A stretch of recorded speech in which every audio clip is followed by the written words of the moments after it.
Sanibonani, welcome back to enye video. Ngiyabonga kakhulu for coming. Ungakhohlwa ukusubscribe, like video, share video as well. Now guys, sacela ukukhuluma ngalolu daba. Ngibone ke kune story esibhaliwe lapha kukhulunywa ke ngentombazana eyashonele eNigeria ivakashile kuthiwa ke kudingeka imali engango 90,000 rands okubuyisa isidumbu sakhe lo washonele eNigeria. Ngisibonile lesi story, I'm like where, and then ngiyafunda kwenye indawo ngathi bakhuluma ngokuthi ke wayeyovakashela ke isoka lakhe into ikanjalo. So it's just a whole lot. How did they know each other? Like guys, like visiting someone in another country. Did they meet online or whatever? Like into ezinjalo zithanda kuba ingozi inkosi yami, but ke sithanda ukwazi ukuthi waya eNigeria kutheni kanjani, bazana kangakanani, zonke lezo zinto bafowethu.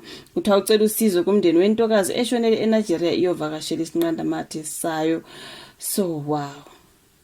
Umndeni wakwavale Ramokana, if I did pronounce that well, ngase Rustenburg ukhungathekile ngokudlula emhlabeni kwendodakazi yawo uPrimrose Happy Vale oshonele eNigeria ngemuva kokuxinwa uMalale Veva. So now ngokusho ke komndeni umufi ube na 29 ongunina wengane yomfana eneminyaka ewu10 ubudala ubehlala eKapa ngenxa yomsebenzi. Uyise kamufi ke uOrlando Vale uthe uRose ubevakashele eNigeria ukuyogubha usuku lwakhe lokuzalwa, ubehlele ukugubha usuku lwakhe lokuzalwa nabangane. Okay, ubehlele ukugubha usuku lwakhe lokuzalwa nabangane ke bathe uRose ubabikele ukuthi ufike ephephile eNigeria, kodwa ngomhla ka28 December 2024 kwabikwa ke ngokudlula kwakhe emhlabeni.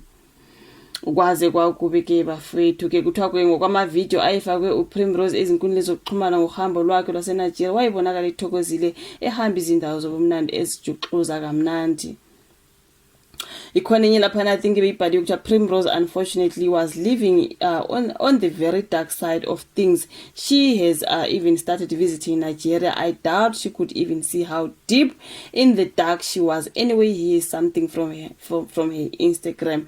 Nabakati bebhala lapha ke bafowethu, umndeni ucela usizo lwemali ukuze ubuyise isidumbu sendodakazi yawo eNingizimu Afrika. Ngokwezinkampani zabangcwabi eNigeria kubikwa ukuthi izindleko zokwenza lo msebenzi zingadla u90,000 rands. Uyise kaRose ukugcizelele ukuthi yena ke nomama kaRose bahola impension futhi abakwazi ukukhokha le mali. Ucela usizo lokuletha isidumbu ekhaya ukuze singcwatshwe. Umfowabo kaRose uValito Vale uthe sebexhumane neofisi lenxusa ukuthi futhi basalindeke nempendulo. Zazimbi lezi ndaba, ngibone nje udaba lwake lutrend abafowethu ngathi asikhulume ngalo udaba lukaRose.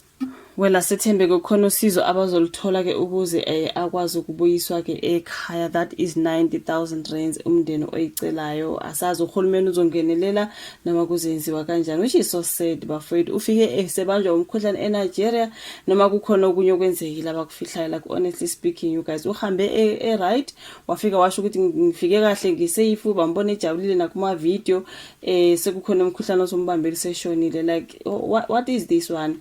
But anyways, asethembeke ukuthi bayolithola usizo abadala njengoba bekhala ngokuthi kudinge ku90,000 rands ukuthi isidumbu sakhe sibuyiswe. Guys, something that I've realized, yabona umuntu mayengasekho emhlabeni obiza ukudlula umuntu ophilayo ohambayo nje bafowethu, especially that is Nigeria, is another country that is far.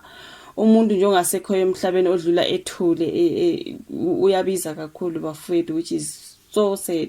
90,000 rands umndeni okhala ngayo. Let's hope bazothola ke ama donors abazokwazi ukuthi basize umntwana abuyiso kubazali bakhe, bazokwazi ukuthi ke bawubone umzimba wakhe bambeke endaweni yakhe yokugcina. Shame and may her soul rest in peace. That is it for today. Ngiyabonga kakhulu ukuthi ubuke video, like, subscribe, share. Asibonani futhi ke nyezelandela. Bye.